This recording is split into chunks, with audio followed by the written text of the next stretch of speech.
राधे राधे दोस्तों, मैं आपका स्वागत करता हूँ इस बेहद ही खूबसूरत से यूट्यूब चैनल में। और मेरा नाम है सागर। मैं फ़िलहाल अपनी बीटेक कर रहा हूँ दिल्ली से, और मैं आपको फिज़िक्स पढ़ाने वाला हूँ। तो चलिए अपनी जर्नी का आगाज़ करते हैं।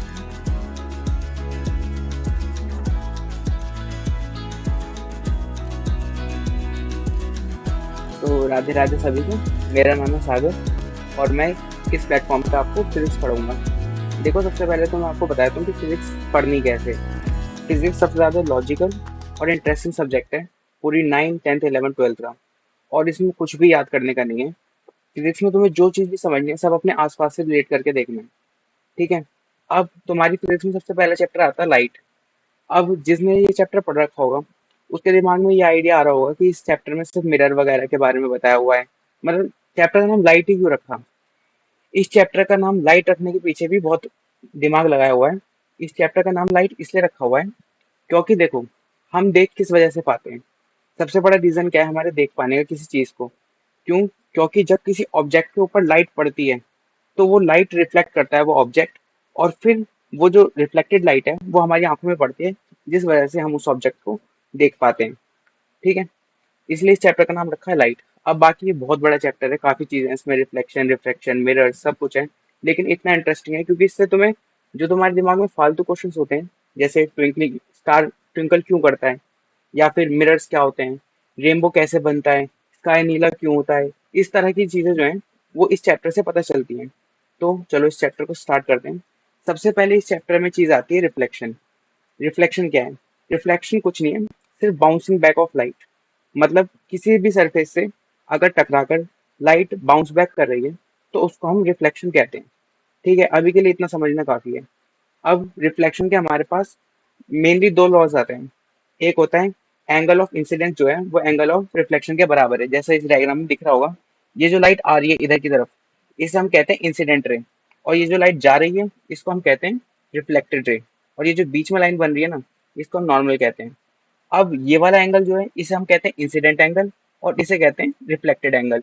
लाइट या फिर रे ऑप्टिक्स जो तुम आगे चल के पढ़ोगे, ये पूरी ज्योमेट्री है। अगर तुम्हारी ज्योमेट्री पे होल्ड है तो इस चैप्टर पे होल्ड हो जाएगा। अब ये पहला लॉ क्या है कि angle of incidence is equals to angle of reflection. ये सबसे इंपॉर्टेंट लॉ है क्योंकि जितने भी न्यूमेरिकल्स वगैरह होते हैं आगे चल के, या फिर अब भी अगर तुम पढ़ोगे, तो वो सब इस ये चीज तो मेन है, एकदम बेसिक है।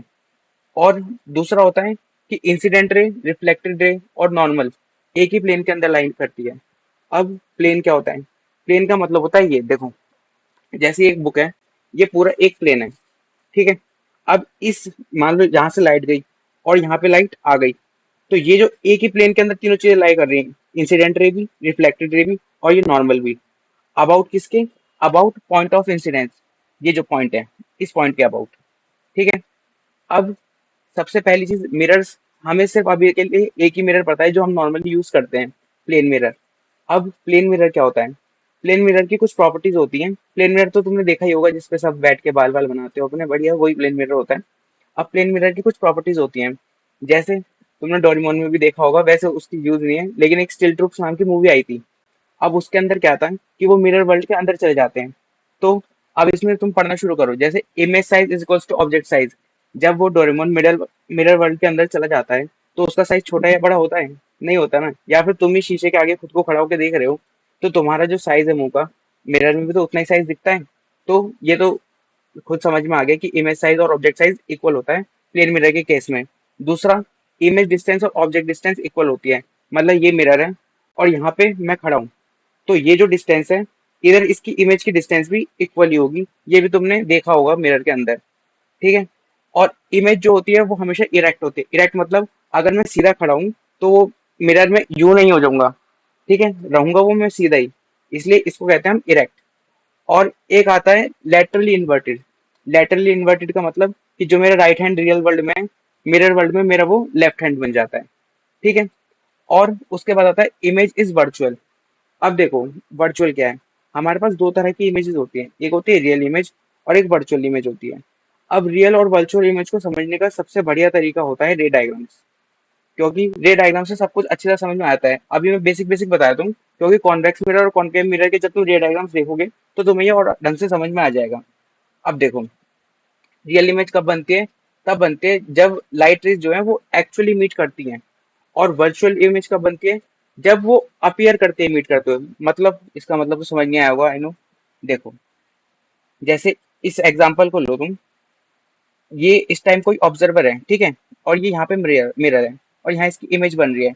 अब ये यहाँ से एक लाइट गई, एक लाइट रही यहाँ से गई, और ये यहाँ पे रिफ्लेक्ट कर गई। अब इधर की तरफ हमने ना इसको एक्सटेंड किया है, इधर कोई रियल में लाइट नहीं है, लेकिन हमने एक्सटेंड किया है, और ऐसा लग रहा है कि जो लाइट है ना, ये वाली जो लाइट है, ये रिफ्लेक्ट नहीं हो रही, बल्कि इधर से आ रही है।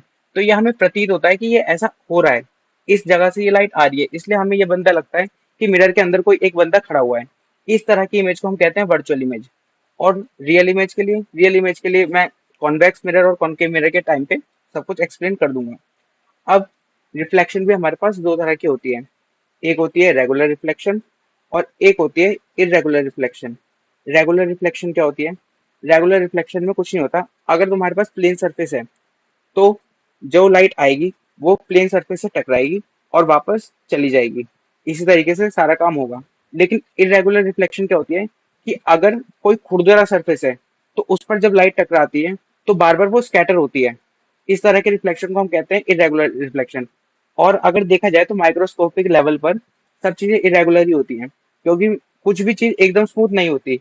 जैसे अगर तुमने फ्रिक्शन वगैरह पढ़ी होगी 9th क्लास में, तो उसमें भी तुमने देखा होगा कि कोई भी सरफेस जो होता है वो पूरी तरीके से प्लेन नहीं होता, थोड़ा बहुत वो खुरदुरा होता है।